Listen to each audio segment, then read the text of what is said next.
You know, I have a confession to make, and you find this a little bit hard to believe, but it's something that's been on the back of my mind for like the last couple of years.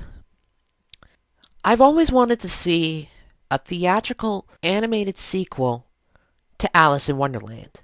Now, you may be wondering, Chief, why do you think of this? Don't you know that most of the Disney sequels have been straight up garbage or something like that? Yeah, it is true. The direct-to-video sequels have not gotten the same amount of reception as the classic animated films. But the reason why I think of this is mainly because there's actually a second book. There is a sequel to Alice's Adventures in Wonderland called Through the Looking Glass and What Alice Has Found There.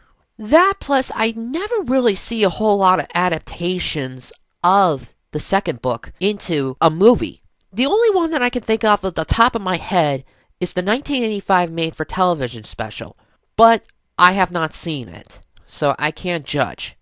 It was something that brought up upon me after I watched Doug Walker's Disneycember video on Alice in Wonderland itself. Even he wondered how come there was no sequel. I will say, with all the forced Disney sequels out there, how come this never got one? There is literally a sequel book to Alice in Wonderland. I've had this thought in the back of my head for years now.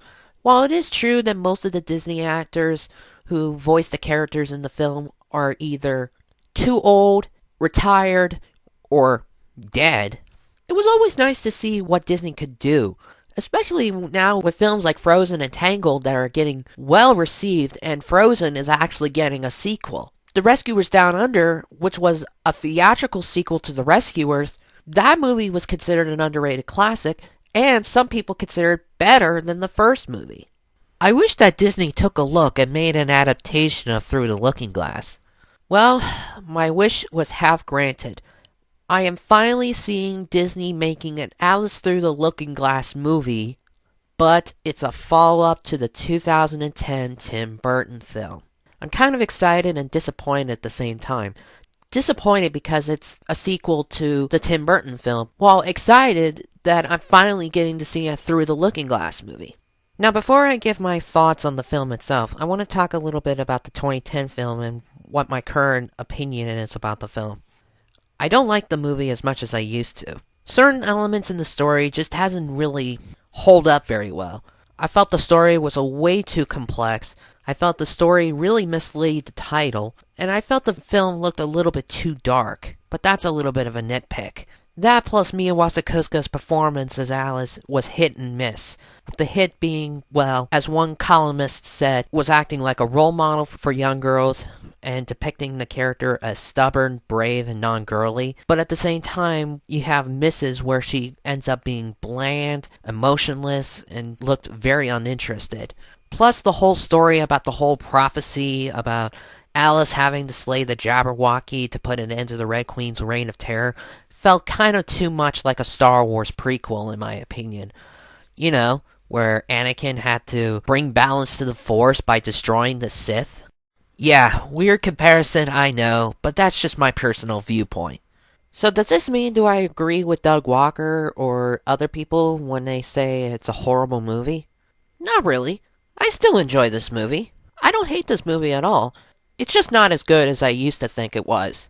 So the movie itself, boy, this is going to be interesting. Well, the movie itself shows a lot of promise when it came down to the trailers.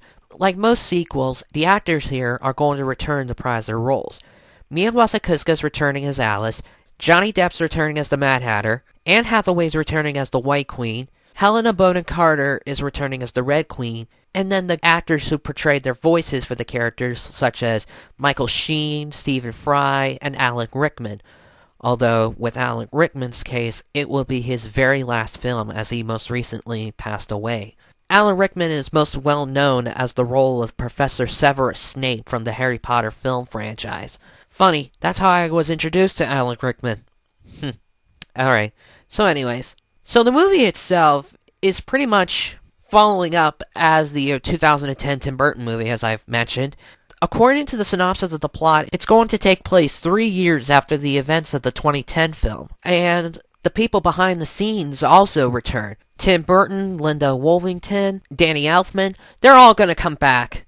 Although, interestingly, Tim Burton is not going to be the director of the film, but instead he's going to be a producer. James Bobbin is the director of the film. I've heard very little of him, so I can't tell if he's a good director or not.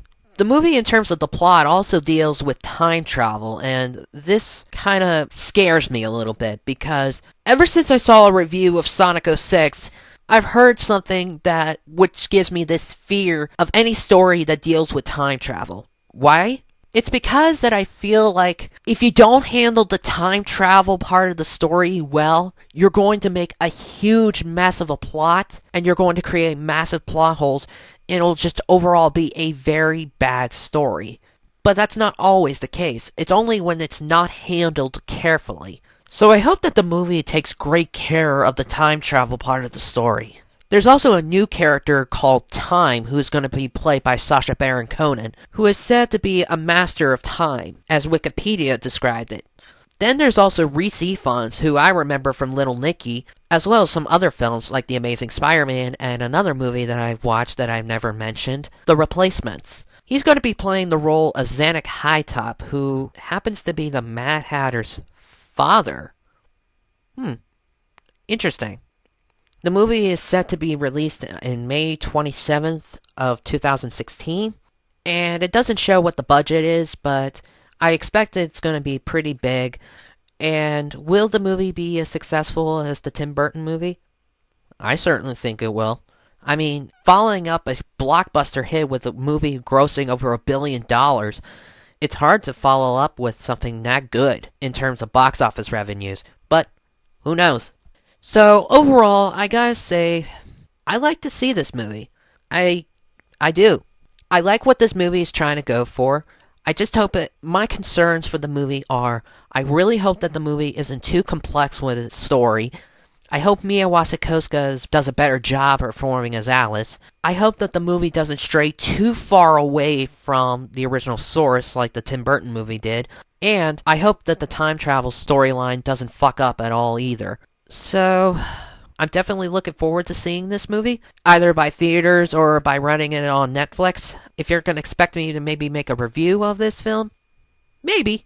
So, that's pretty much all I gotta say. I'm definitely looking forward to checking this movie out, but I'm not going to raise my expectations up too high, because the last time that happened, the film ended up being one of the most hated films of 2012, and in my opinion, the movie just didn't exceed my expectations, but still ended up being a fun popcorn movie.